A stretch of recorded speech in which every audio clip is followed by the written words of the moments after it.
Le chat empereur. Introduction du livre. Le royaume des moustaches d'or s'étendait à perte de vue. Un éclatant panorama de rues pavées d'or, de tours de marbre surmontées de statues félines étincelantes et de vergers parfumés de caters ondulant sous la brise tiède. La lumière du soleil se déversait sur les toits recouverts d'ambre pur, et les cloches dorées du grand temple sonnaient doucement, comme si elles bénissaient l'air lui-même. Au cœur de ce royaume se dressait le grand palais, résidence du roi Léo, un chat imposant à la fourrure jaune et blanche, autrefois brillant comme du miel fondu, mais que la maladie et les années avaient affaibli. Sa démarche était lente, ses respirations profondes, mais sa dignité restait intacte. À ses côtés régnait la reine Luna, une chatte à la fourrure dorée, aussi gracieuse que dévouée à ses fils. Deux princes partageaient le palais.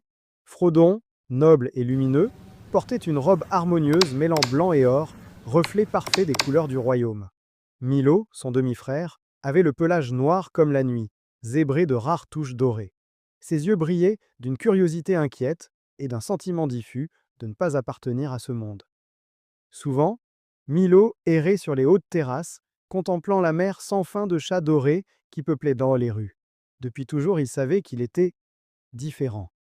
Milo, mère, pourquoi ne suis-je pas comme eux? Regarde, chaque chat ici est doré, blanc ou les deux. Moi, je ne suis ni l'un ni l'autre.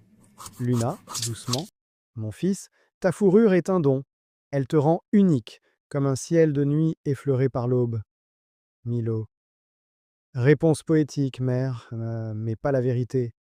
Dis-moi, suis-je vraiment ton fils, ou m'as-tu recueilli d'une ruelle? Luna, hésitant. Tu es de cette famille, Milo. C'est tout ce que tu dois savoir.